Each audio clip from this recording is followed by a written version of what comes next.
Buenas tardes a todas, buenas tardes a todos. Bienvenidos a la Facultad de Derecho y Ciencias Económicas y Empresariales. Soy José Alberto y el decano, y para mí, como espero, se está convirtiendo en un agradable hábito, pero sí que los amigos de la del grupo Prometeo. Por tanto, es una gana venir a ver el salón de actos lleno, porque universidad significa eso, universidad.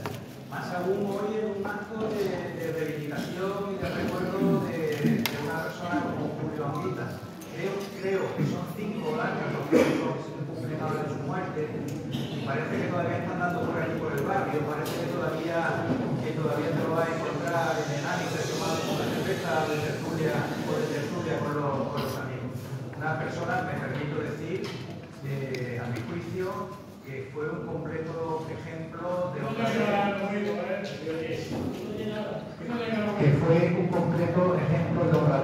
y de honestidad. Hace unos días, por casualidad, leía una de las últimas entrevistas que concedió, creo que fue al Mundo, al Semanal, y decía, ya estaba jubilado evidentemente, y decía: tengo un ordenador, un Seat León y una pensión de 1.800 euros. ¿Qué más quiero? No necesito nada más. Parece un poco contradictorio con otras cosas que por desgracia vemos a diario en la televisión.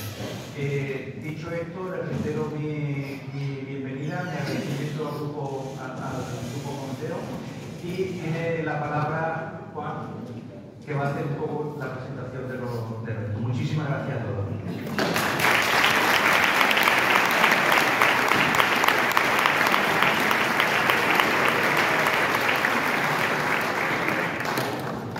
Bien, lo revolucionario siempre es empezar a la hora, y aunque tarda un poquito, al final ha llegado a tiempo.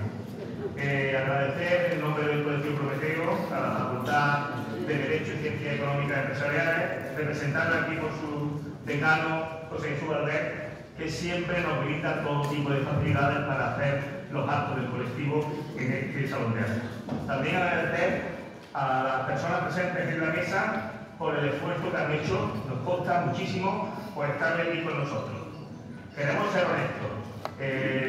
A las 3 de la tarde hemos recibido un mensaje de Irene Montero, un breve texto de WhatsApp, de Telegram, donde nos comunicaba que, sintiéndolo mucho, no podía venir al acto. No tenemos más explicaciones, desconocemos las expresiones, así que no ha estado en nuestra mente, en nuestra palabra, engañados. Nos hemos enterado a las 3 de la tarde. Los 25 años que lleva el colectivo funcionando, nos ha pasado en 2 ocasiones esta situación. Hace 3 años, aquí, en este salón de actos, cuando Yolanda Díaz se descolgó, pero ella nos dio 2 días y medio de plazo, por lo cual pudimos hacer un recambio. Esta vez no podía respirar de mi madre, que ya no existe, por lo cual no hemos podido hacer ningún recambio, y la mesa se queda tal como está formada. Sabéis que la mayoría de las aquí presentes, que nuestro colectivo fue fundado por Julio tras su vuelta de Madrid, una vez que se reincorporó a la docencia, y como acaba de decir el decano, cuando rechazó la pensión que le hubiera correspondido como diputado, y se quedó con ese SEAT muy viejo, que luego se lo vendió a Vete, y también se quedó con su pensión de 1.800 euros.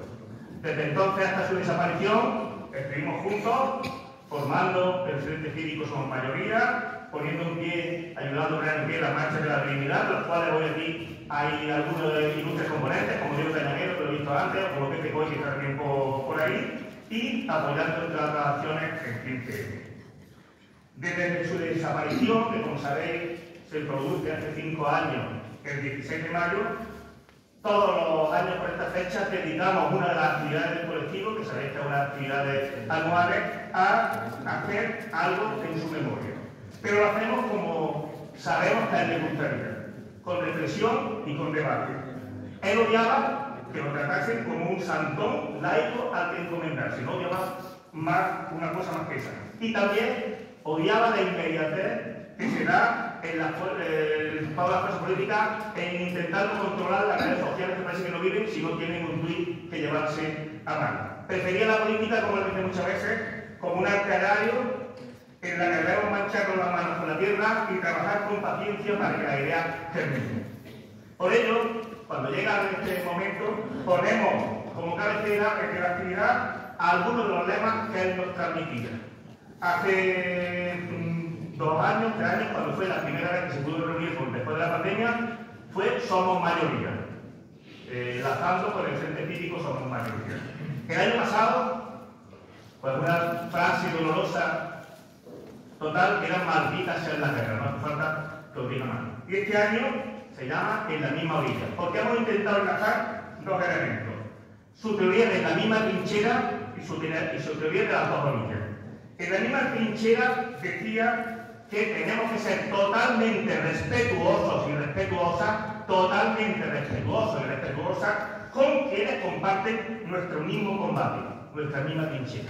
Y ahí se tiene que llegar a lo que es la solidaridad de los iguales. Y también tenía muy claro, las 2 orillas, que en la política lo que determina son los hechos, no las palabras. Tú puedes decir palabras muy bonitas y luego no las llevas. A la práctica no sirve para nada. El último escrito público que Julio hizo fue el manifiesto El hoy y el mañana, razones para nuestro compromiso. Lo realizó el 4 de mayo de 2020, es decir, 2 semanas antes de su muerte. Aquí se encuentran 2 de las personas que estuvieron con el redactador, Víctor Ríos, que está por allí, y el que está hablando. En el manifiesto decía, para que no se olvide, que os voy a leer un párrafo. Esta pandemia que el mundo sufre ha hecho florecer en nuestro país, junto con la entrega, el altruismo y sentido de la responsabilidad de la mayoría social, la peculiaridad hispana en forma de enfermedad política oportunista, el discurso de odio guerra-civilista generado por los responsables máximos de las organizaciones de derecha. Por desgracia, nuestra marcha no es cosa nueva. Encarna el odio atávico a las clases populares, al movimiento obrero y al pensamiento libre. Y todo ello ha tenido como expresión la imposición de un patriarcado anulador de los derechos de la mujer, el clericalismo más rancio y el llamado franquismo sociológico, más ideológico social, muy anterior al dictador, pero que se materializó en torno a su persona.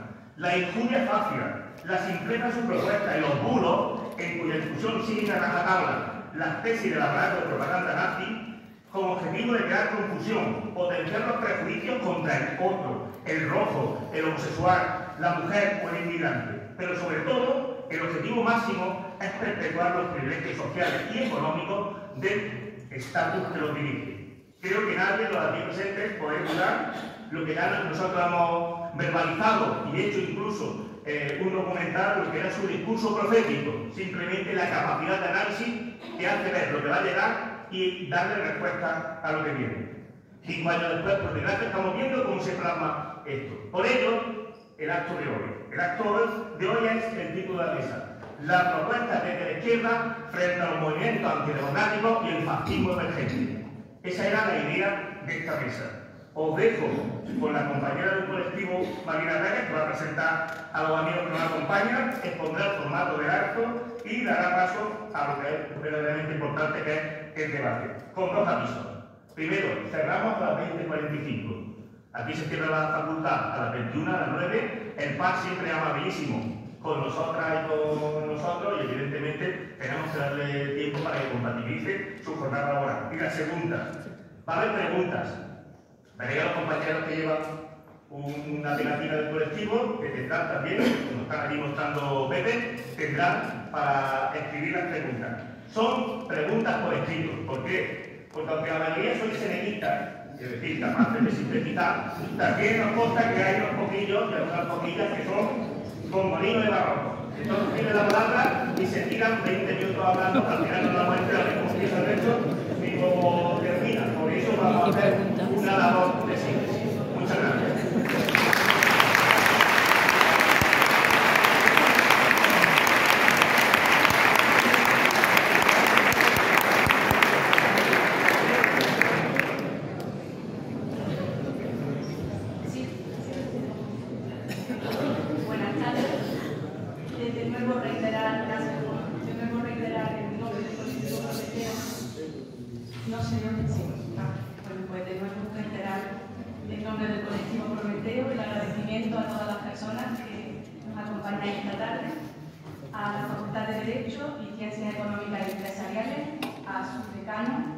Y a las personas que van a intervenir.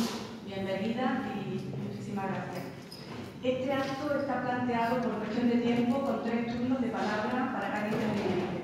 Los 2 primeros dispondrán de 8 minutos cada uno para la primera turno de palabra para el análisis de la situación actual, en el segundo turno de palabra para aportar sus propuestas y continuaremos con un tercer turno de palabra de 4 minutos para aclaraciones y conclusiones.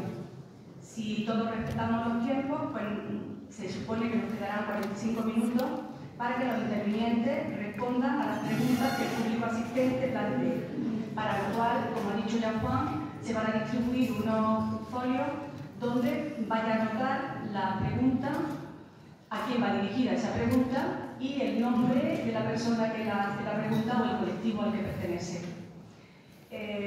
Bueno, el lema del acto, como ya ha dicho Juan también, es propuestas desde la izquierda frente a los movimientos antidemocráticos. Yo quiero invitar a una reflexión a modo de introducción y recordar la paradoja de la tolerancia que planteaba Karl Popper en su libro La sociedad abierta y sus enemigos. Él decía que si queremos una sociedad tolerante, debemos reclamar en nombre de la tolerancia el derecho a no tolerar la intolerancia. Esta paradoja nos plantea una serie de interrogantes. Nos plantea qué podemos hacer ante las manifestaciones y discursos de odio contrario a los derechos humanos, xenofóbicos, homofóbicos, racistas, etc. ¿Implicaría establecer límites a la libertad de expresión? ¿Dónde están y quién decide los límites de la tolerancia a la intolerancia? Para Popper los límites estaban en la violencia. Él defendía que si no eran violentos no debían ser censurados, mientras que se pudieran contrarrestar con argumentos que él llamaba racionales, es decir, a través de herramientas que fueran educativas o discursivas. Pero hoy en día se pueden contrarrestar estos argumentos, o sea, con estos argumentos se pueden contrarrestar todo lo que nos llega. Deseamos que las personas que nos acompañan esta tarde, desde su análisis y con sus propuestas, nos ayuden a tomar decisiones acertadas que nos conduzcan a mejorar la sociedad en la que vivimos. Que en definitiva es el propósito de las personas que formamos el colectivo Prometeo y era el de Julio Ondiza. Defender los derechos humanos, los derechos de la tierra. Nos acompañan para ello don Antonio Maillo, que es el coordinador federal de Izquierda Unida. Lo conocéis todos. Bienvenido.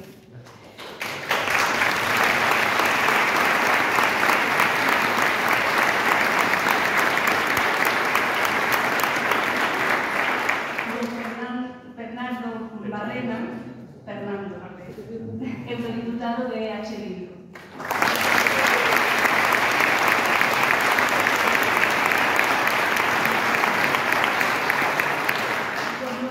Don Joan Tarday Poma, que es miembro del Consejo Nacional de Esquerra Republicana de Cataluña.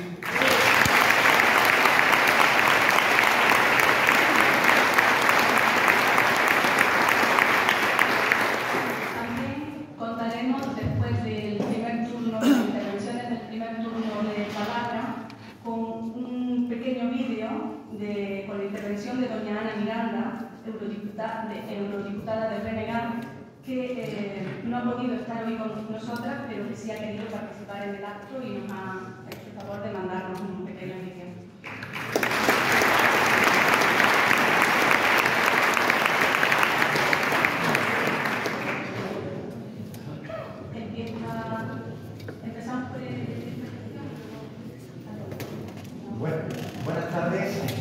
Buenas tardes y muchas gracias por la invitación al colectivo Prometeo. Digamos que para mí personalmente es muy emocionante participar, y por eso lo agradezco tan profundamente, en este homenaje a Julio en su 5º aniversario, en la víspera del 5º aniversario que será el próximo viernes 16 de mayo. Y lo es porque sabéis que soy cordobés, de Lucena, y por tanto para muchos de nosotros Julio no era el representante de Izquierda Unida Federal en los años 90, sino que fue el alcalde de Córdoba, que por el testimonio de una tía mía que vivía en Fátima, entusiasmada con él, le decía: Es un alcalde que nos dice que este año no hay dinero y nos convence. Porque os acordáis que mucho antes de los presupuestos participativos iba a ir por los barrios con la pizarra. Este año no hay aquí nada de inversión. Pero eso no puede ser, Julio. Y explicaba pacientemente que en determinado barrio, con determinadas carencias, hacía falta hacer una reforma del colegio, una reforma del pavimento. La didáctica como categoría política hizo que su fallecimiento conmoviera de manera transversal, más allá de la izquierda, y hoy además coincide en esa emoción un hilo conductor con el fallecimiento de José Mujica, el Pepe Mujica.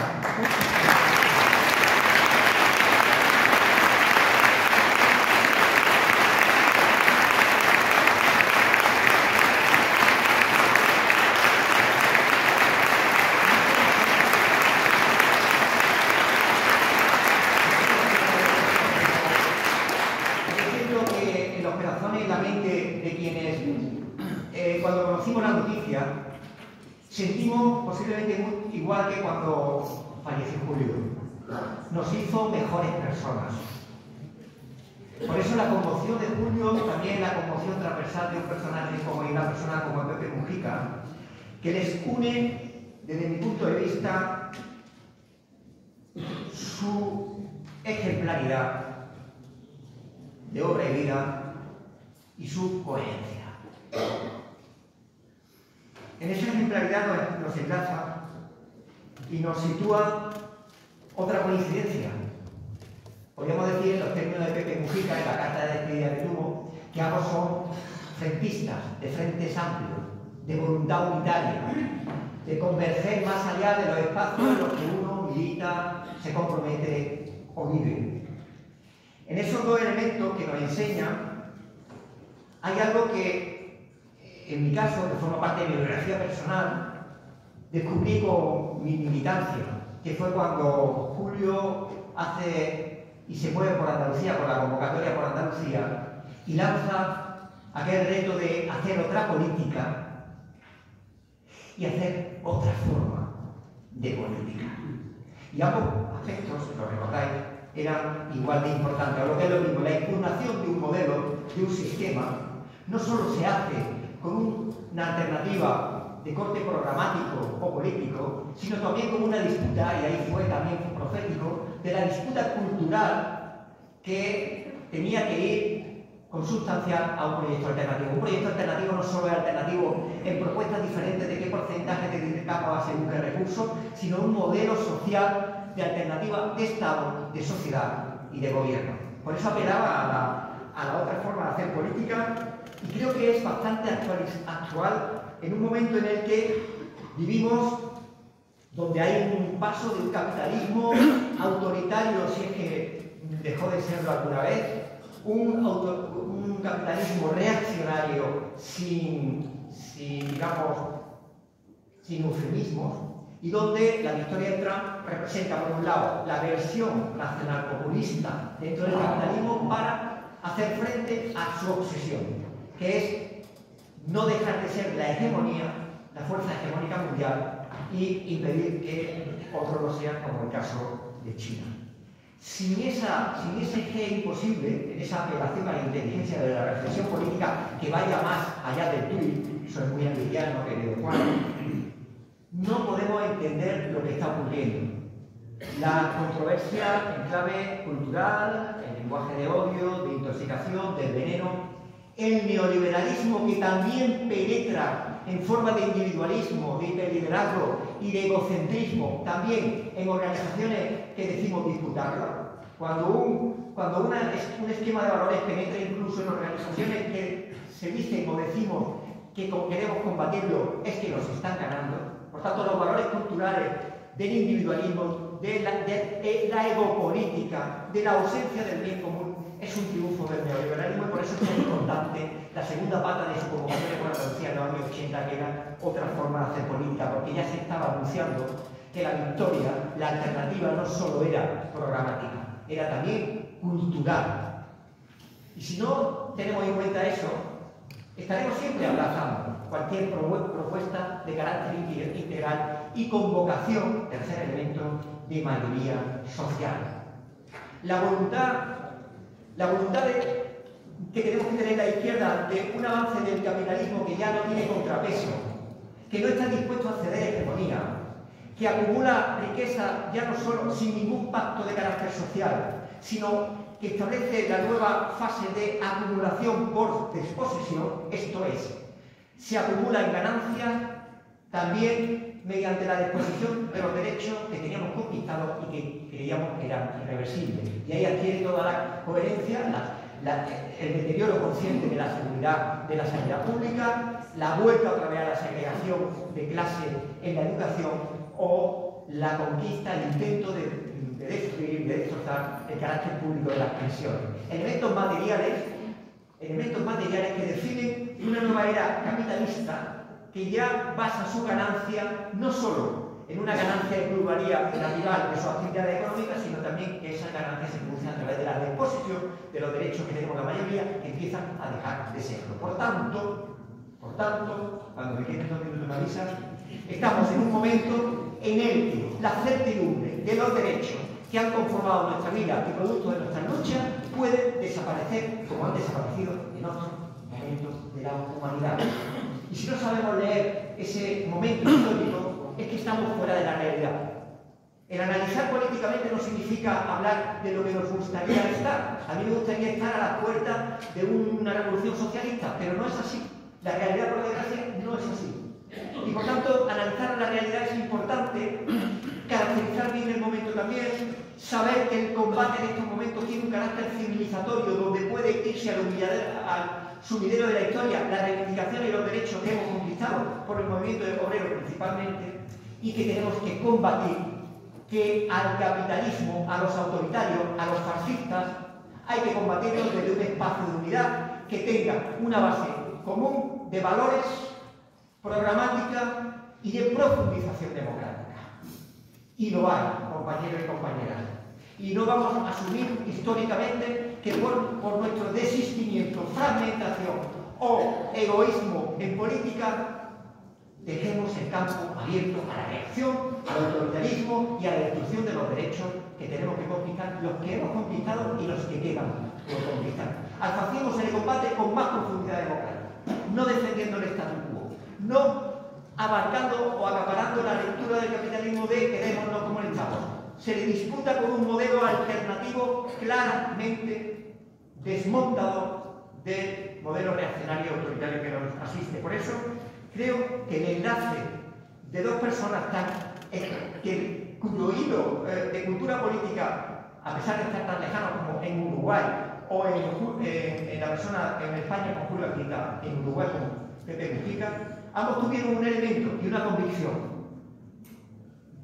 que la sociedad se transforma desde la convergencia política y social, desde la unidad de quienes coincidimos en planteamientos alternativos al sistema capitalista que nos devora, que es incompatible con la vida, y que desde esa unidad es la única oportunidad que tenemos, objetiva, de mantener y dar credibilidad a una esperanza que es, como decía Pepe Mujica, en lo que hay que concentrarse. Él decía, he sido maltratado, he sido humillado, he estado 13 años en condiciones infrahumanas en la cárcel, pero si me dedico a cultivar el odio y el rencor, me han ganado. Por eso me he dedicado a concentrar mis esfuerzos y mis energías en construir la esperanza. En eso nos emplazamos nosotras y nosotros también. Muchas gracias.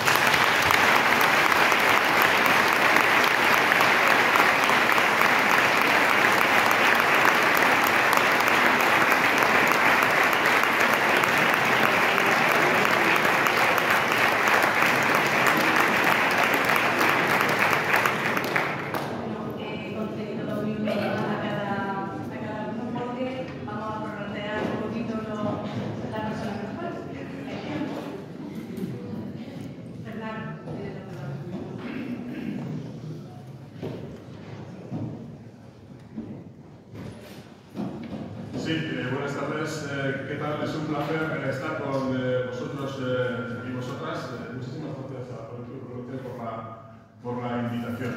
Yo quiero comenzar recordando que a principios de este siglo tuve el placer de conocer a Julio en una visita que hizo a Bilbao. Es curioso también que me lo presentó Jaime Barazo, que está hoy aquí en el público. Y claro, estamos hablando de 2000, 2005, eran tiempos muy diferentes en el País Vasco. Ahora son bastante mejores, afortunadamente, pero nos falta insistir más en la idea. Y la verdad es que el diálogo político en aquellos momentos no era fácil y las diferencias, incluso del espacio de la ciudad, también eran importantes en muchos casos, ¿no? Yo quiero decir que a pesar de todo eso, guardo un muy buen recuerdo de aquella reunión, porque Julio, la mayoría de vosotros y vosotras lo conocíais, era una persona de una solidez intelectual impresionante. Y además yo creo que tenía un aura y una manera de tratar a la gente que enseguida se veía que en el fondo, más allá de esa solidez intelectual y de ser una referencia de la izquierda, era muy buena persona, ¿no? Y yo creo que eso es lo mejor que se puede decir de alguien y por lo tanto, bueno, pues un saludo para Julio de la Luz y espero que tardemos en vernos, pero seguro que nos veremos en nuestro barrio.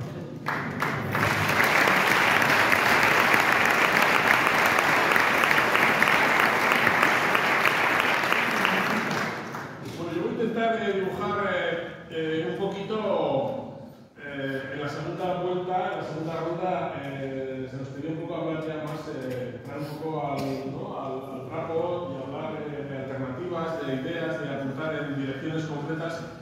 Y yo creo que para eso, si me permitís, en esta primera ronda yo voy a intentar dibujar un poco cómo vemos nosotros la situación, ¿no? Y particularmente desde mi visión. Yo trabajo en el Parlamento Europeo, soy eurodiputado, y en estos momentos tan convulsos, tan especiales, muchas veces tengo la sensación, por una parte, de estar allá en Bruselas en un momento muy privilegiado, la verdad, personalmente, por todo lo que está pasando. Pero luego también muchas veces me da la impresión de que están dándose grandes cambios que van a ocasionar que en poco tiempo interpretemos el mundo de una manera bastante diferente a la que lo hacíamos hasta hace muy poco. Son tiempos de grandes cambios y realmente yo diría que estos cambios no son en absoluto para bien en la mayoría de los casos, si atendemos por lo menos a valores de izquierda o cuando menos progresistas, ¿no? Hay una tendencia mundial en estos momentos hacia el conservadurismo, hay un agotamiento del modelo liberal que nos metieron como a los patos la comida, ¿sabéis cómo les meten en estas granjas industriales con embudo? Pues eso es lo que nos metieron, es el modelo que nos metieron y hay unos agotamiento bastante evidentes y todo esto es una tendencia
Entonces, estamos hablando de una tendencia mundial hacia el conservadurismo, una tendencia que en los últimos tiempos evidentemente se ha acentuado muchísimo por el acceso de Trump a la Casa Blanca.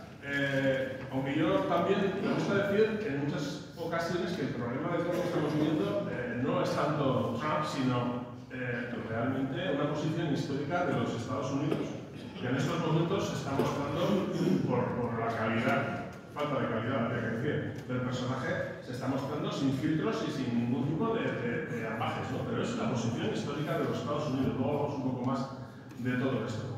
Toda esta situación que estamos viendo en los últimos años y meses, pues todo esto está pillando a Europa en una situación de debilidad. Pues porque Europa todavía, a estas alturas de la película, todavía no ha decidido qué es lo que quiere ser de mayor, ¿no? El mundo este que está transitando de la multipolaridad, ¿no? De un poder representado por varias potencias regionales con vocación global, de esa multipolaridad, unipolaridad liderada por los Estados Unidos a la multipolaridad, pues Europa no tiene asegurado su lugar. Podríamos decir que si la multipolaridad y el compartir ese poder global fuese un cuadrilátero, Estados Unidos y China tendrían asegurado sus esquinas, evidentemente, pero está por decidir quién va a ocupar las otras dos. Europa es un candidato a ocupar esa esquina, pero no tiene asegurado su lugar porque, bueno, pues tiene, ahora lo hablamos también, una situación interna peculiar. Y luego hay un cuarto lugar en el cual yo diría que, bueno, pues la guerra de Ucrania tiene que ver mucho con la apuesta que hace Rusia claramente por ocupar esa cuarta esquina del cuadrilátero del poder mundial, ¿no? Evidentemente también otros temas regionales. Pero creo que cabe interpretar que Putin, con la ocupación de Ucrania, lo que quiere transmitir también a la comunidad internacional es que cuando se está repartiendo el poder mundial, Rusia tiene vocación de estar entre los grandes, ¿no? Y Europa, como decía, tiene esa debilidad interna porque desde el momento de su fundación arrastra un debate entre los que quieren llevar el modelo de integración europeo hasta las últimas consecuencias, esto es, la integración política, convertir a Europa en una federación de estados potente con un gobierno, etcétera, etcétera, o los que por otra parte, bueno, pues si piensan que Europa ha ido incluso demasiado lejos y si no es el momento de empezar a recoger carrete y de recuperar competencias dando protagonismo a los estados en detrimento de Europa y del modelo europeo. Esta última posición está representada sobre todo por posiciones de ultraderecha, que son en estos momentos las que están causando un problema, yo diría, enorme al proyecto europeo. Estas fuerzas de ultraderecha están en una posición de poder nada desdeñable, ¿no? Yo muchas veces, cuando hablo de estos temas, te dicen, sí, pero no es que nos importa lo que pasa en Hungría o lo que pasa en no sé dónde, cuando leemos que una formación de ultraderecha ha llegado a no sé qué gobierno de un Estado europeo. Pensamos que eso no nos va a afectar. Y sí que nos afecta muchísimo. O sea, en estos momentos la ultraderecha no solamente tiene 3 grupos parlamentarios en el Parlamento Europeo, junto al Partido Popular Europeo hace mayoría absoluta, esto es un dato importante a tener en cuenta, pero es que en el Consejo Europeo, que es de verdad quien marca la agenda, quien marca los contenidos, la ultraderecha ya tiene acceso, porque ahí es donde se juntan los estados. Y ahí están Italia, ahí están Hungría, y quiero recordarles que en el Consejo Europeo hay una norma de que, bueno, la agenda y los contenidos se marcan en base a un criterio de unanimidad. En la práctica, estos estados gobernados en estos momentos por fuerzas de ultraderecha están ejerciendo un poder de veto que está condicionando muchísimo el devenir de la política europea. Por poneros otro ejemplo, en la legislatura pasada se tramitó el nuevo marco normativo, el pacto de migración y asilo. La comisaria que llevaba ese tema en la legislatura anterior era una señora sueca, había sido miembro del Partido Comunista, ahora es amiga socialdemócrata, pero era una mujer bastante aceptable en esos contextos ideológicos. Y cuando venía a hablar con nuestro grupo nos decía, cuando le decíamos que lo que estaba proponiendo era una salvajada en lo que se refiere a la falta de respeto a los derechos humanos, ella lo que nos decía es que no podía mandar otro tipo de propuestas al Parlamento Europeo porque el Consejo Europeo, con esa presencia de estados de ultraderecha, ya le cortaba totalmente hasta dónde podía llegar y hasta dónde no con el contenido de las propuestas que mandaba, ¿no? Por lo tanto, la próxima vez que hagamos elecciones en no sé dónde van a un grupo de ultraderecha, recordemos que eso influye enormemente en la producción legislativa de las instituciones europeas.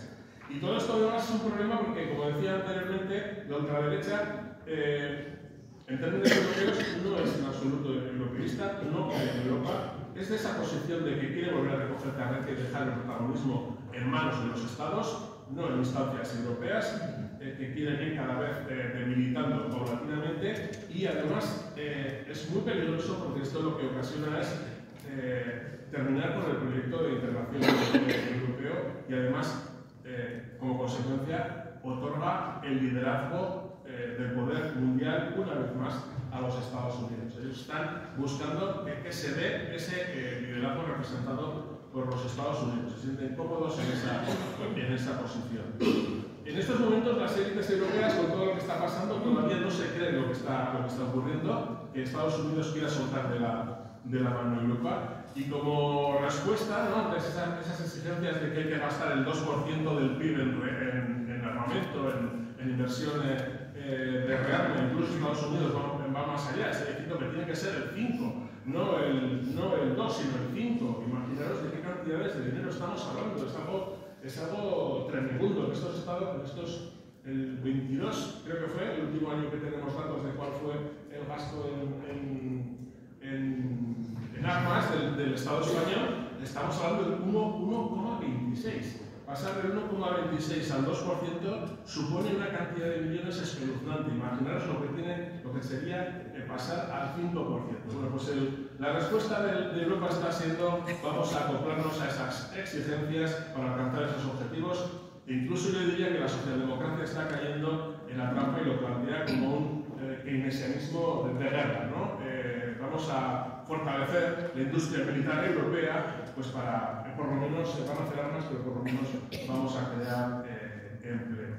Yo creo que, lejos de ese esquema, el rearme lo que va a traer de verdad es enormes recortes de gasto social, porque esto es como la economía de casa, al fin y al cabo.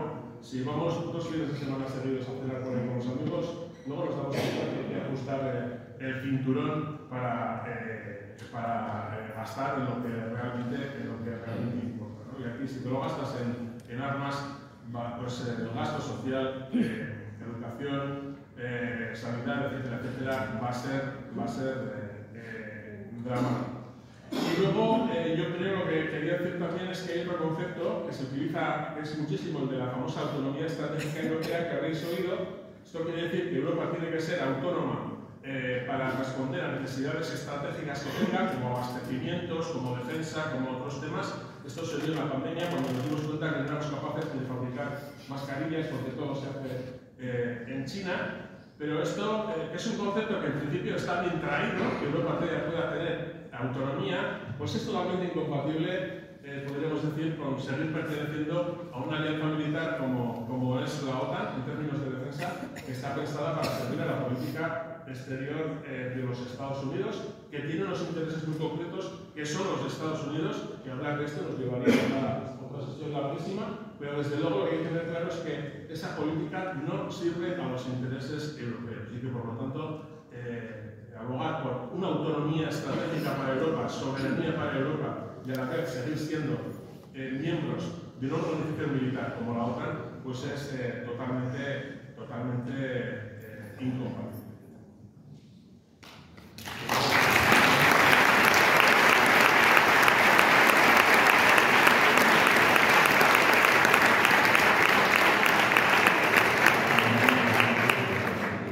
Un saludo de Luciano.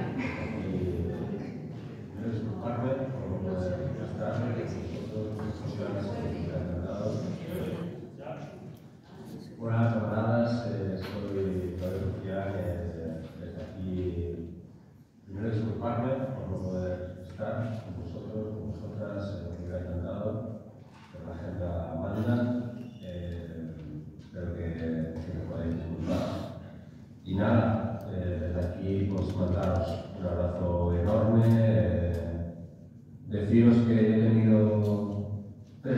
profesores en mi vida, uno Raúl Tabudo, el otro Allende y el otro Juranguita.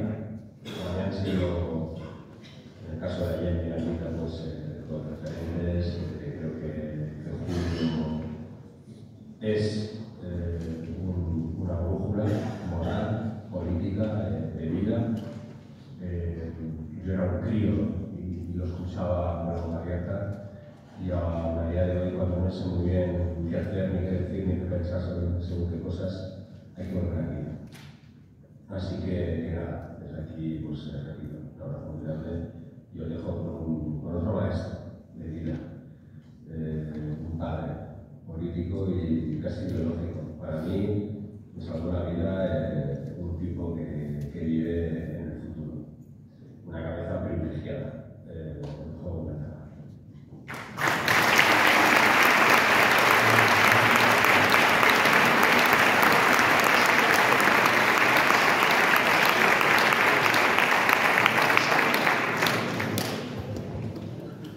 Buenas tardes, salud. Ya veis que los amigos a veces son expansivos. Molt content i molt agraït al col·lectiu Prometeu per haver-nos convidat. Estamos muy contentos. Yo, de entrada, digo amén a casi todo lo que ha dicho Marillo y Fernando. De hecho, quizás algunas de las cuestiones que han introducido valdría la pena desarrollarlas luego, porque creo que forman parte incluso de las propuestas.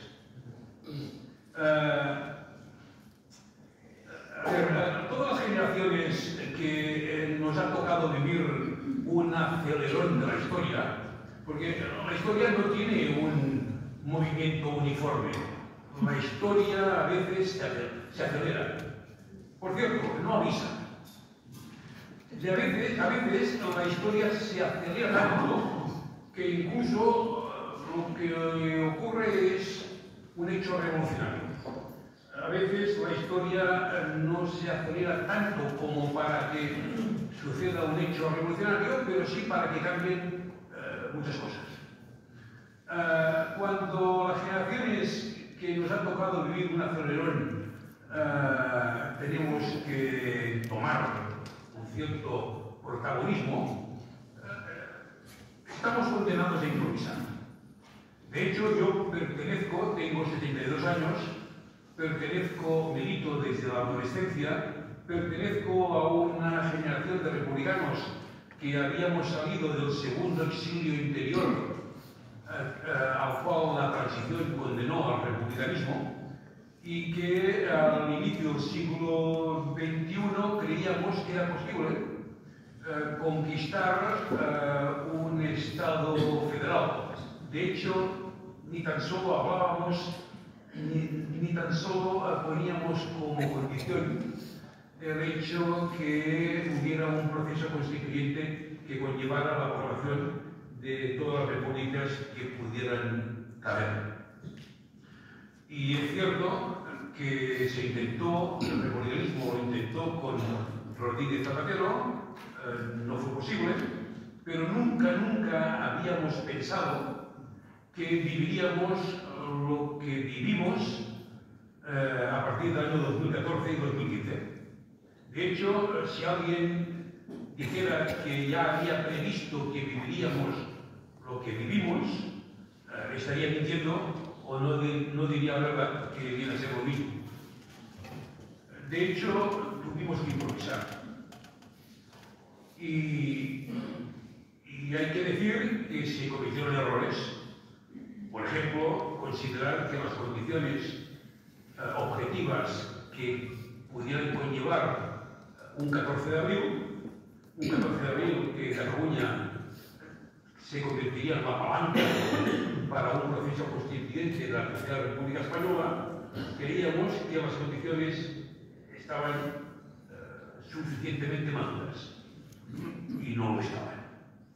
Pero como que vivíamos cabalgando un caballo desbocado, que era el acelerón de la historia, y habíamos acumulado tanta fuerza como nunca hubiéramos imaginado que podríamos acumular, y además hubo todo el proceso del 15M, estábamos con convencidos que había una oportunidad para ganar. Es cierto que la historia demuestra que pocas veces se gana la primera, pero a veces sí. De manera que ahora estamos todavía instalados en la resaca.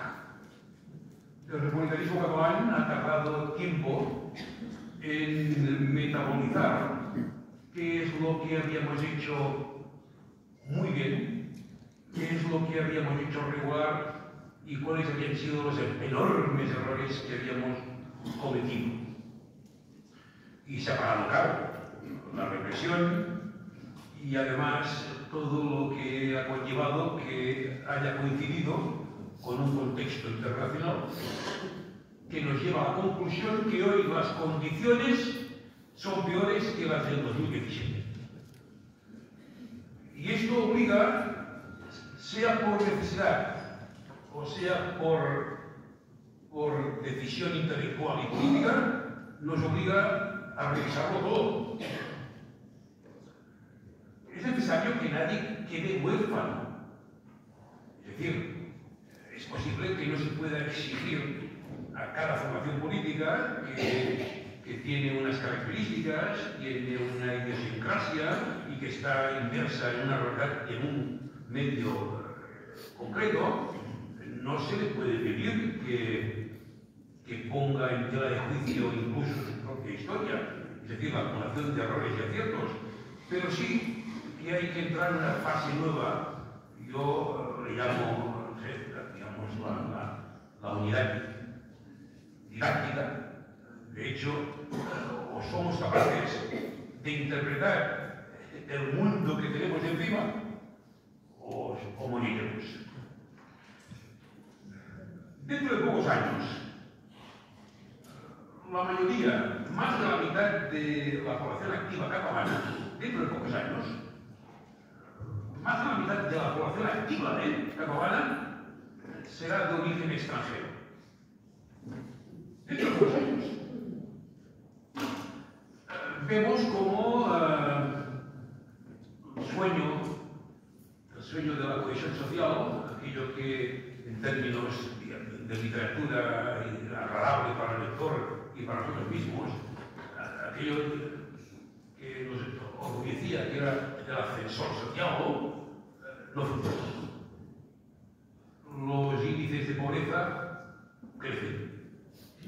De hecho, en Cataluña tenemos una realidad extraordinaria. Nunca la economía catalana había ido tan bien como estos últimos años y nunca había habido tanta pobreza. Es decir, estamos en un escenario en el que la izquierda y el republicanismo, este ejercicio, lo estamos haciendo. La izquierda tiene que ser capaz de asumir que de la misma manera que desde 2014 hacia adelante, hasta el 2017, estuvimos inmersos en un acelerón que nos permitía soñar, ahora estamos viviendo un acelerón en sentido contrario. Pero claro, hay que aprender del pasado. Ahora no podemos, ahora ya no vale justificar. Ahora ya no vale justificar la improvisación. De manera que los tiempos son difíciles y ahora de lo que se trata, estoy convencido de ello, lo que se trata es de ser capaces de poner las cartas encima de la mesa. Ya no vale ser cautivos de la historia. Ya no vale ser cautivos de aquella cultura que, al menos desde Cataluña, hemos ido forjando de aunar todo el catalanismo en función de las hipotéticas colaboraciones en positivo con fuerzas políticas españolas que al final pues hacen trampas. Y esto es lo que realmente está haciendo en estos momentos Junts per Catalunya. Junts per Catalunya otra vez está jugando una carta que es la de ir preparándose para poder pactar con la derecha española. Esto Rufián lo viene anunciando desde hace tiempo y con conocimiento y razón, puesto que lo vive cada día. De manera que entiendo que deberíamos ser capaces de romper según qué prejuicios, superarlos. Y digo esto porque hemos decidido que nuestra relación con el Partido Socialista Obrero Español debe basarse en la dialéctica de la confrontación y la colaboración. Y por eso somos acusados de traidores, somos acusados de multiflores, somos acusados de habernos rendido al españolismo. De igual manera defendemos la necesidad de crear frentes únicos. Por esto me siento tan cómodo cuando habláis de la misma unidad. Y debo decir que en ese sentido creo que hay que dejar ir lastre. Os cuento una anécdota. Estaba un día yo en Rota, debatiendo con unos compañeros sobre el proceso Escalada. Y compañeros comunistas, socialistas, andaluces, me decían, Joan, pero ¿República Catalana o República Española? Y dije lo mismo que siempre he dicho y que siempre hemos dicho. La primera que llegue. Es una anécdota, pero fijaros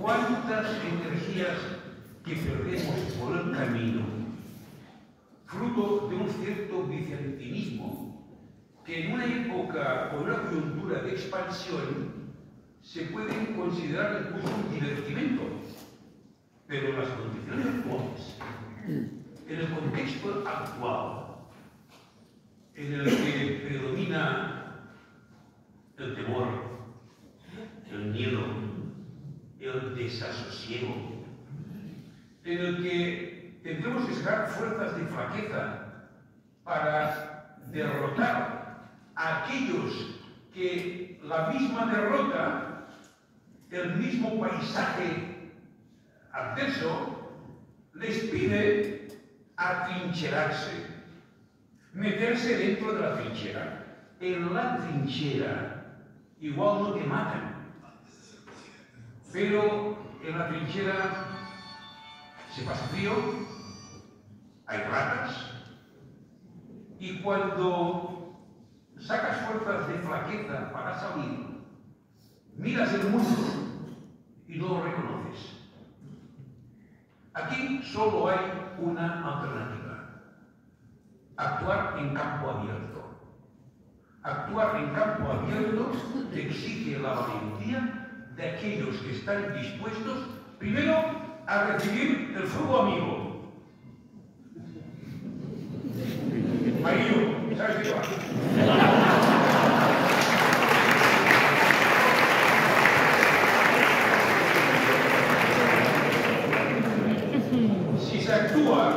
Si se actúa en campo abierto, hay que ir ligero.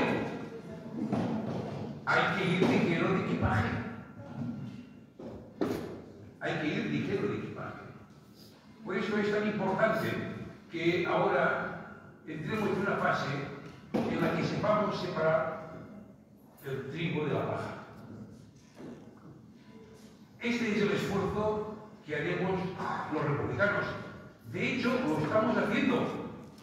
Fijaros si lo hacemos, que incluso hemos tenido el valor, y perdonad la petulancia, hemos tenido valor en este último congreso celebrado hace 2 meses de debatir la necesidad de que Esquerra Republicana deje de ser un partido exclusivamente independentista. hacemos porque estamos convencidos que ahora la única manera de encarar el futuro, perdón, el presente, la única manera de encarar el presente es siendo capaces de poner en tela de juicio todo aquello que es un lastre o que pudiera ser un lastre y armarnos de la realidad. Hay que asumir la realidad, por dura que sea. Este es el reto, razón por la cual tiene gran interés estar aquí hoy con vosotros. Gracias.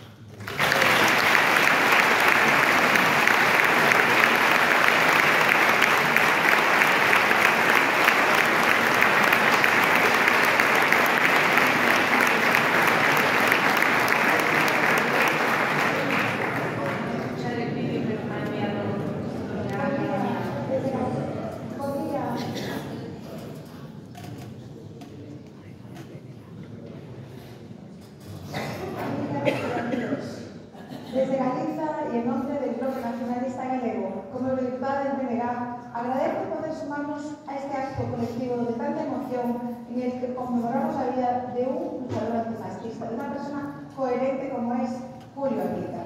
Desde que en octubre de 2018 aprobamos aquí en el Parlamento Europeo la resolución contra el avance del neofascismo en Europa, en la que tuve el honor de participar como una de las ponentes, han pasado demasiadas cosas graves que nos hacen retroceder a los tiempos más oscuros del pasado. Entre lo bueno que ha pasado es la lucha por la recuperación del Pacto de Meirás, residencia galega del dictador Franco, una lucha recuperada para el pueblo gallego. Pero queda mucho por hacer.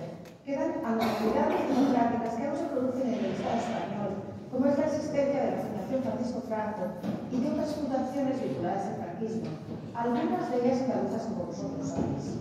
Anormalidades que solo se producen en este Estado, donde la democracia ha sido más cosmética que ética, donde la falta de respeto por los derechos de los pueblos y de las y los ciudadanos han sido coartadas por las élites herederas del franquismo y por el capital. Como dijo Castelao, los caciques son herederos de un sistema de pura apariencia democrática. Tenemos que seguir avanzando, compañeras y compañeros. Sin duda, Julio Anguita nos alentaría a ello. Nos alentaría que en una Europa que prefiere armas a paz, debamos seguir en pie para denunciar el genocidio en Gaza, como lo haría el camarada Julio. Nunca arrodillarnos, como decía mi familia comunista. Nunca. Malditas en las guerras y los canallas que las apoyan. ¿Qué razón tenías, Julio? No a guerra. Quizás estos ejemplos no son los peores casos que podamos observar en el camino que nos queda por recorrer. Queda mucho. Es ese asalto de los neofascistas que han hecho de las instituciones democráticas el beneficio e incluso dinamitarlas desde dentro, como pasa aquí también en el Parlamento Europeo. Eso es lo verdaderamente preocupante, cómo la derecha se alinea con el neofascismo para conseguir sus intereses sin interesarse lo más mínimo por solucionar los problemas que preocupan a los pueblos, como las dificultades para acceder a la vivienda, al empleo, la subida del precio de los alimentos. Lo vemos en Madrid, lo vemos en Bruselas y lo vemos en el mundo con la alianza de neofascistas planeada y organizada. Quizás en este punto nos vemos obligados a reflexionar sobre qué mensaje debemos trasladar a la sociedad para que las propuestas de las izquierdas no queden relegadas y cómo hacerlo para tener una conciencia libre, la rebeldía de la dignidad y la responsabilidad moral para el pueblo y por el pueblo por encima de otros intereses, como los intereses que tienen estos neofascistas. Para no vendernos nunca, para tener coherencia, como decía Anguita, y para resistir, porque el embate es fuerte, pero nuestra rebeldía es mayor. Siempre estarás en nuestra memoria, tu voz inquebrantable, Julio Anguita. Por eso, sigamos levantando banderas de paz, banderas de igualdad y banderas de justicia social. Fascismo nunca más.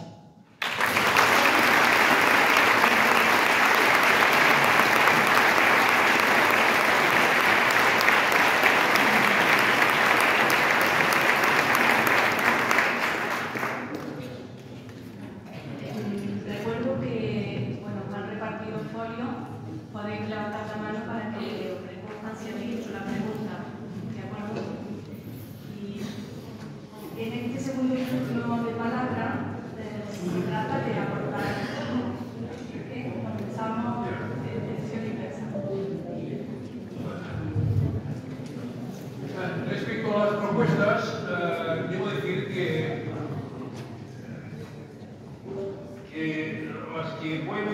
son muy de carácter genérico, puesto que lo importante, tal como recordabais antes en relación a Julio Quita, lo importante es lo que se hace, no lo que se dice. De manera que yo voy a plantear cuáles son nuestros temores. Lo digo desde Esquerra Republicana, como sabéis, no somos trotskistas y no somos comunistas. Somos un partido republicano, socialdemocracia radical, pero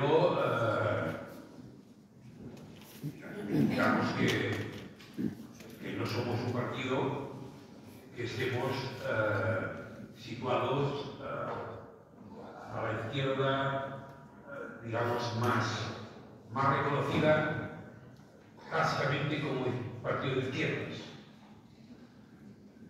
Tenemos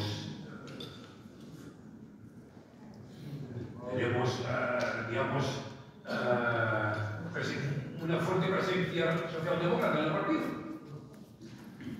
lo cual no significa que no existan también miradas muy distintas, más situadas a la izquierda. Dicho esto, para no engañar a nadie, es importante no engañar. Nosotros apostamos para que nunca gobierne la derecha en España. Y eso significa madurez para asumir y metabolizar muchos sapos, a veces demasiados. Y me remito a los últimos años. Siempre hemos estado al lado de la izquierda española, siempre. Todavía podemos utilizar el término siempre, aun cuando los pactos no siempre se cumplen. Y en los últimos años se ha demostrado.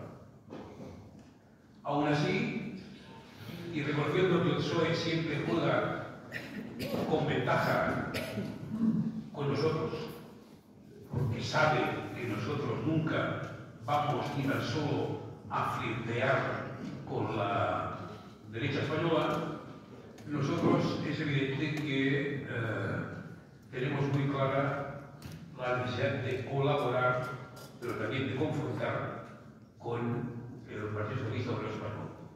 Confrontación y colaboración. Pero salvar al soldado Sánchez, pues es una realidad, o puede llegar a ser una realidad, ¿no? Dos, en Cataluña defendemos la posibilidad, la necesidad de intentar construir un acuerdo con las izquierdas. Es decir, en estos momentos nosotros tenemos un pacto de investidura con el Partido Socialista Catalán. Tenemos una relación que debería llevar a algo más en el futuro. Es decir, tenemos claro que existen las dos vías. Dos, estamos convencidos de la necesidad de una alternativa republicana. No estamos en condiciones para un nuevo pacto de San Sebastián. Ojalá. Ojalá estuviéramos en condiciones para un pacto de San Sebastián. Pero esto hoy día no es posible. Lo cual no significa que sin ambajes, tengamos que empezar a hablar de la necesidad de construir una alternativa republicana. A eso le llamamos la alianza didáctica. Una propuesta interesante, creo, que nos debería concernir a todos es qué pedagogía hacemos respecto a las nuevas generaciones. Entre la constitución de 1876 y la proclamación de la República de 1931, hubo décadas de construcción por parte de las clases populares de la alternativa republicana. Décadas. 1876, la primera restauración borbónica. Hoy vivimos en la segunda. 1931, décadas de construcción de la alternativa republicana. Pues ahora, incluso para aquellos que no les apetece, a la fuerza ahorcan. A la fuerza ahorcan. Hay que empezar a trabajar una alternativa republicana. Y esto es hacer pedagogía a las nuevas generaciones. Las nuevas generaciones, aquellas que hoy día nos producen un cierto desasosiego porque no las vemos demasiado implicadas en las cuestiones sociales, o bien las vemos que están cruzando el Rubicón hacia la otra derecha y que nos pone a todos en estado de alarma. Esas generaciones también supongo que son susceptibles de recibir y recoger toda la didáctica de la izquierda que viene de lejos, que en estos momentos puede emitir mensajes de alternativa republicana. Hay que asociar republicanismo a modernidad. ¿Cómo puede ser que la ultraderecha, que el fascismo nos esté ganando la batalla de la modernidad? ¿Qué locura es esto? Y que para un joven hoy día ser antisistema, ya me entendéis el término, conlleve ser fascista, significa que no solamente nos han robado las palabras, que ya es duro, nos han robado la historia en 4 días. Acordaos de lo que os he dicho del acelerón. El acelerón en sentido inverso. De manera que yo creo que las fuerzas republicanas,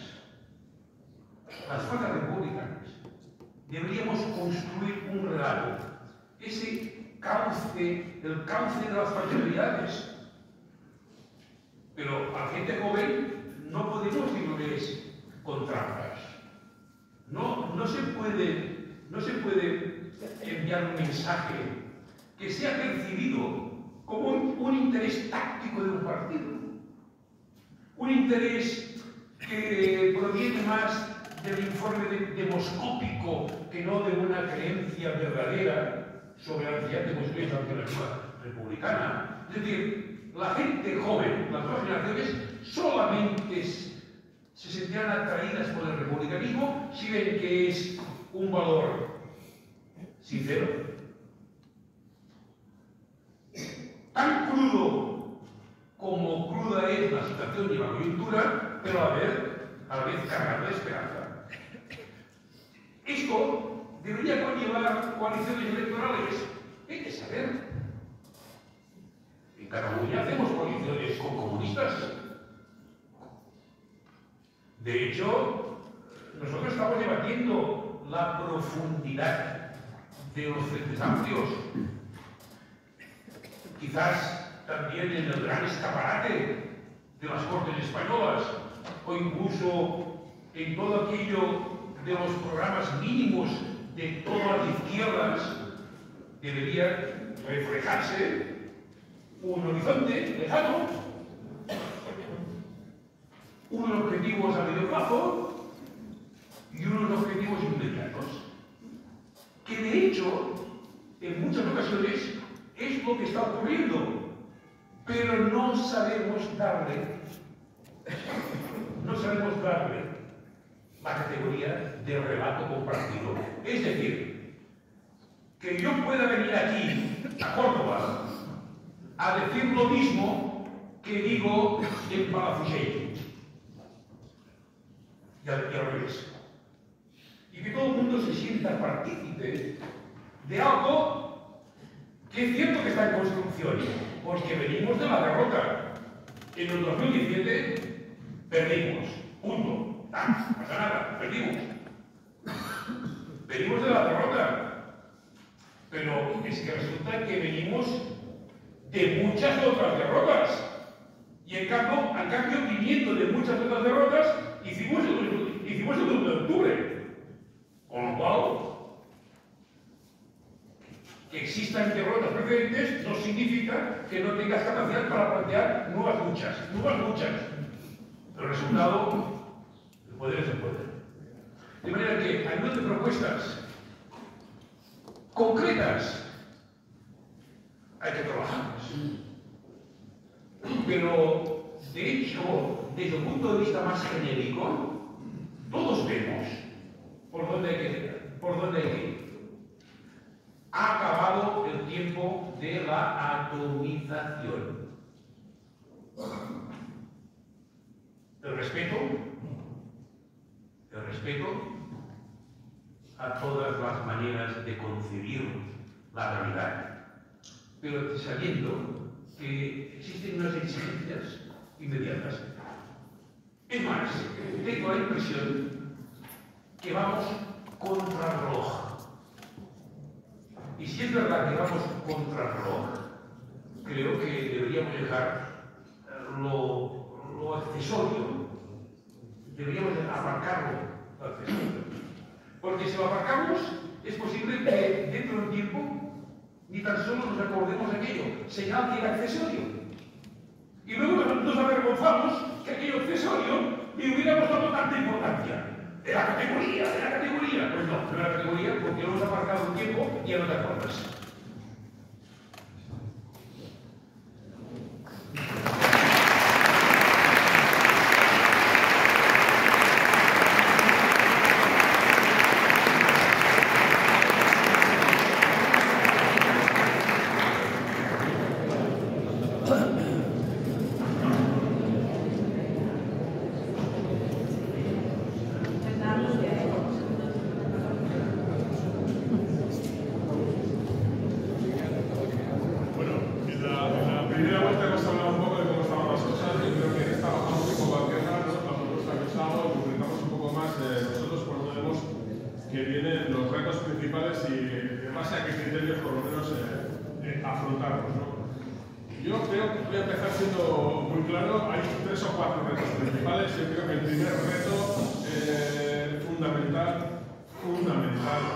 Poner pie en pared ante la posibilidad de un gobierno Partido Popular Vox.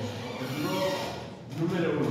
Insisto que yo creo que no admite condicionamiento de ningún tipo, porque para poder hacer primero hay que estar, y yo creo que no se puede frivolizar de ninguna de las maneras con la posibilidad de un gobierno Vox, lo que esto supondría para las clases populares. Yo quiero recordar que el PP Vox ya gobierna en otros estados europeos. Yo acabo de volver de uno de ellos, que es Hungría. He estado hace poco, 2 o 3 semanas.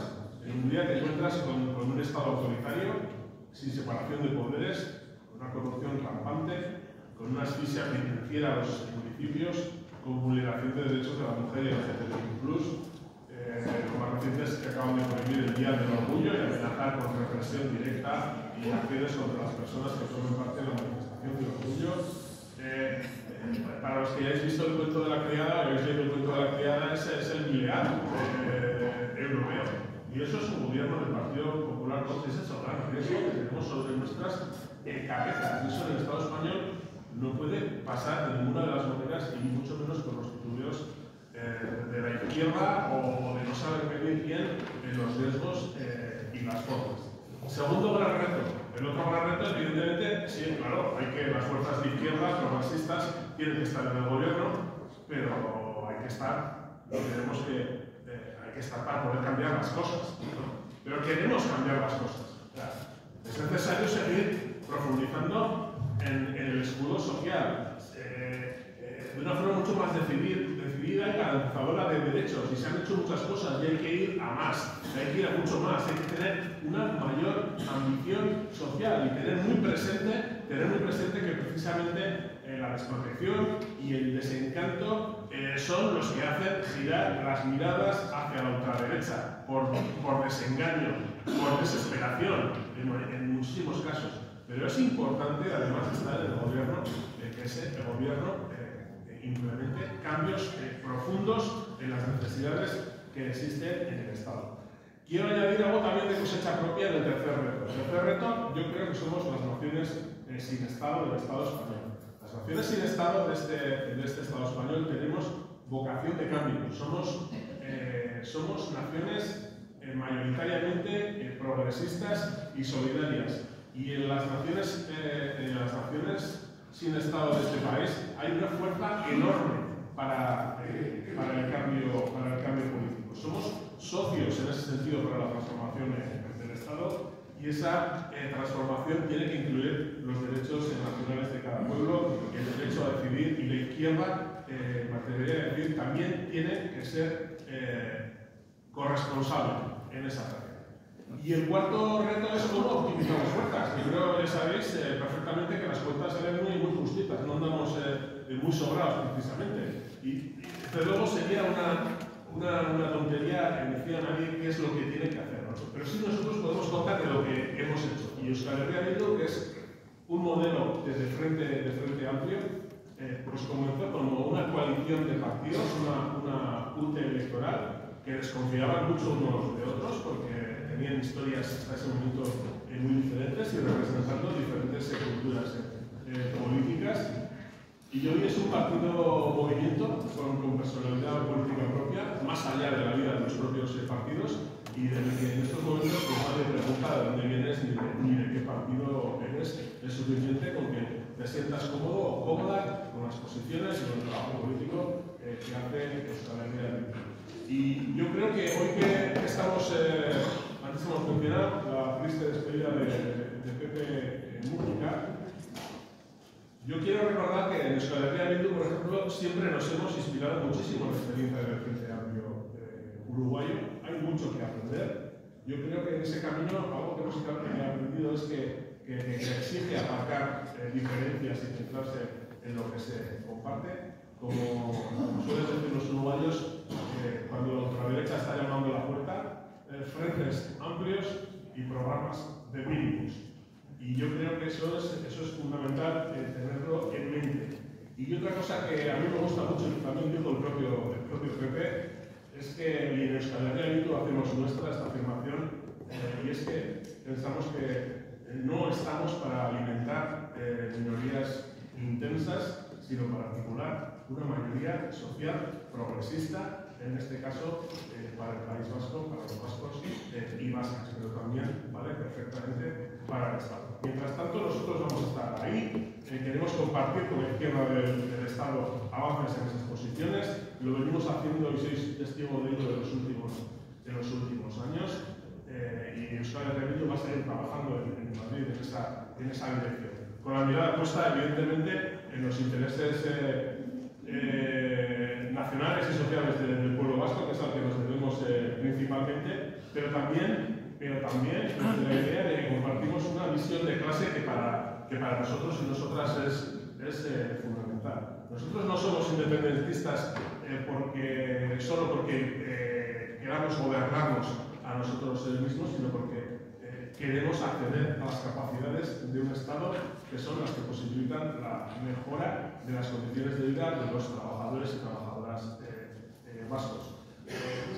Como dijo el revolucionario vasco, a un trabajador vasco y a uno andaluz no nos une la pertenencia a la misma nación, nos une la pertenencia a una misma clase.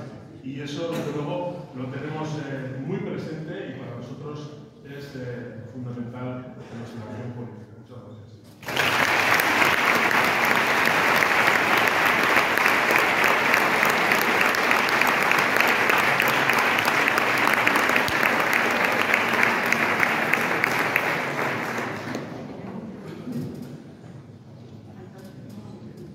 En la primera parte de la intervención hacíamos un diagnóstico y al calor de las propuestas que ha hecho tanto Joan como Fernando, me incita al optimismo y a la esperanza.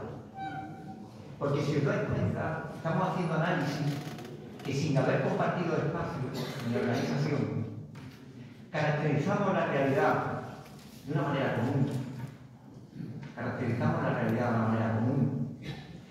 Y encima apuntamos, y ahora voy a confirmarlo, con propuestas que son bases para desarrollar un proyecto de país, un proyecto de sociedad. Como decía Joan, somos de campo abierto también en Izquierda Unida. Somos de arremacarnos, de mancharnos en la tierra y por tanto asumir las contradicciones que haya que asumir, pero estar en la política desde una reflexión de la realidad histórica. Y esa gravedad del momento histórico que vosotros adelantabais es uno de los pegamentos que puede construir un proyecto alternativo de paz. Mira, el fascismo no es una amenaza en 2025, es una realidad. Y quien la frivolice cae en una irresponsabilidad histórica que puede ser trágica, como lo fue en otros periodos de la historia. Nosotros planteamos y hacemos una crítica a la socialdemocracia federal, no a los que compartís tesis socialdemócratas, de que tienen la tentación de que enarbolar la bandera frente a la derecha y la extrema derecha es defender el statu quo, se queda en la defensa del statu quo. Y ese gran error, y es la gran discrepancia que nosotros tenemos de Izquierda Unida con la socialdemocracia española, porque en mantener el statu quo está la base que justifica la acumulación de fuerzas de sectores populares que no tendrían que apoyar a la extrema derecha y la extrema derecha. Porque, por tanto, la alternativa no puede ser que el avance del fascismo sea la defensa del statu quo, sino que frente al avance del fascismo tiene que haber un programa de profundización democrática como salida, como espejo contrahegemónico a esa reacción y ese autoritarismo que no es una amenaza, sino que es una realidad. Y quienes no estamos dispuestos a asumir ni una gota de nuestro compromiso militante o político de permitir que PP y Vox gobiernen en España. Desde esa perspectiva apuntamos a elementos que son perfectamente compatibles para establecer unos mínimos de proyectos de gobierno, de proyectos de sociedad y proyectos de Estado también. Y en eso apunto a las reflexiones que han hecho mis compañeros de la plurinacionalidad. Primer elemento. En estos momentos, el pacto de investidura del actual gobierno lo configuran fuerzas de izquierda, de centro-izquierda y de derecha. Pero tiene un elemento transversal que lo une excepto la fuerza mayoritaria, que es el republicanismo. La república es en España algo más que un cambio de gobierno. Es un modelo de cambio que reconfigura y por tanto supone un combate, no lo olvidemos, porque eso tiene consecuencias, al Estado profundo, que existe y es fuerte. El segundo elemento tiene que ver con el derecho síntesis, lo que nosotros llamamos desde Izquierda Unida el derecho previo o derecho síntesis, que es la paz. La paz es la única condición sin la cual no existen los demás derechos. No hay derecho a vivienda, no hay derecho a la sanidad pública digna de tal nombre, no hay derecho a la educación si no hay paz. Y por tanto también es un pegamento la propuesta de una apuesta por un modelo de seguridad y defensa europeo, y cuando hablamos de Europa no hablamos de la Unión Europea, en esa especie de sinécdoque interesada, sino hablamos de un espacio que garantice la paz en un continente que va desde Portugal, desde la península ibérica hasta los Urales. La paz como derecho síntesis vinculada al concepto de seguridad humana. El rearme no es que no garantice la seguridad, el rearme es incompatible con la seguridad. La seguridad la da no el kit de supervivencia que hicieron en esa performance una comisaria europea. El mejor kit de supervivencia es precio asequible de vivienda, salario digno y sanidad pública. Ese es el verdadero kit de supervivencia. Y en cambiar la mentalidad del debate de defensa y de seguridad está la clave de ganar este debate. ¿Y por qué digo está la clave de ganar este debate? Tercer elemento, la apuesta audaz y orgullosa de refortalecimiento y de fortalecimiento del Estado. En España hemos debilitado el Estado en una operación neoliberal caracterizada por el bipartidismo que ha debilitado hasta el punto de que sectores estratégicos como la electricidad, la gestión de los recursos energéticos han desaparecido de las manos públicas o la banca. El otro día había una OPA en el que parecía como que, según sea progresista o conservador, estaba a favor del BBVA o del Banco Sabadell. Pero, ¿qué es esto? La izquierda tiene que abrir una fisura y romper el marco de dicotomía en el que nos propone el propio sistema. ¿Cómo que es beneficioso que no haya OPA de Sabadell o si la haya? Banca pública, compañeros y compañeras. Si desaparece una alternativa desde el campo de la izquierda, no hace falta ni elecciones. Hemos perdido la batalla de un marco que nos instalan otros. Por tanto, reivindicar la nacionalización de sectores como estratégicos como el de la energía o el eléctrico específicamente, o el reivindicar una banca pública que permita que desde criterios sociales sean criterios sociales los que caractericen la concesión del crédito a las cooperativas agrarias de la provincia de Córdoba, es un cambio de paradigma en el que, en ese afán de transformación, debemos construir la alternativa y los mismos de acuerdo. Pero sin la paz no hay derecho. Por tanto, el carril de reivindicación necesita, para satisfacer y para ganar el debate que se abre en nuestro país, que acaba de abrirse, necesita una movilización que empuje a un cambio de las inercias que vienen de la Unión Europea. ¿Y sabéis por qué? Porque si nosotros no combatimos ese carril, el problema es que no podremos combatir ni enarbolar las banderas frente a la derecha y a los gobiernos de la extrema derecha de la Unión Europea que se caracterizan en su hegemonía. Y la propuesta de rearme europeo no solo es contraria a la construcción de la paz, es una amenaza para la vida, pero además tiene profundas carencias. Vayamos al lugar. La primera, justifica la falta de fiabilidad del socio mayoritario de una estructura atlántica como la OTAN, que gasta el 55% del gasto militar mundial, porque tienen que rearmarse frente a ese enemigo. Pero sin embargo no cuestiona la propia alianza, de cuya hegemonía son los Estados Unidos, que no van a renunciar, y que además va a exigir un gasto militar para aumentar y alimentar el complejo industrial militar de los propios Estados Unidos. No es compatible crear un sistema de defensa europeo como un actor autónomo con una alianza atlántica cuyos intereses están determinados por los Estados Unidos. Segundo elemento, ¿cómo es posible no cuestionar en este modelo europeo de seguridad que mantengamos las bases militares de Estados Unidos, de un país cuyos intereses estratégicos pueden ser incompatibles y contradictorios con los intereses estratégicos de la propia Europa? ¿Cómo es que se aborda un debate de seguridad no asumiendo la contradicción que supone que asumen la elevación de gastos del PIB, que no es más que alimentar al complejo industrial militar americano que Trump ha decidido que lo paguen los europeos, y unas bases militares cuyos intereses pueden ser contrapuestos a los intereses de soberanía del continente europeo?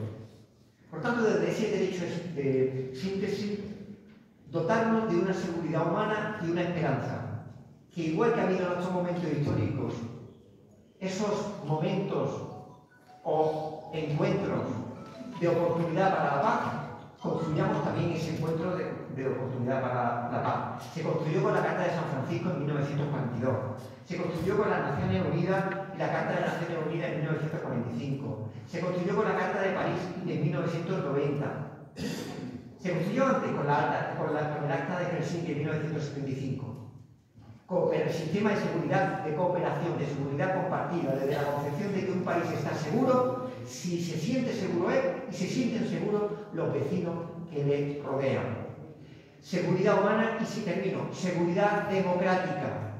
El gran proyecto de este país, que es una anomalía en muchas ocasiones, está en profundización democrática y eso supone una reforma profunda y estructural del Estado profundo y de la propia realidad del Estado, que debe imbuirse, y es una oportunidad histórica, Fernando, desde el diálogo y desde las diferencias que podamos tener en la configuración del Estado. Nosotros somos federalistas, pero de un diálogo que dé el avance hacia una realidad plurinacional, que permita una mayor comodidad de las partes dentro del Estado. Y sobre esos pegamentos, república, paz como derecho síntesis, reivindicación orgullosa de los servicios públicos y de un fortalecimiento del Estado, que es un elemento que es clave para la mejora de las condiciones de vida de las trabajadoras y trabajadores. ¿Por qué termino con esto? Porque creo que podemos resolver las cuitas, los debates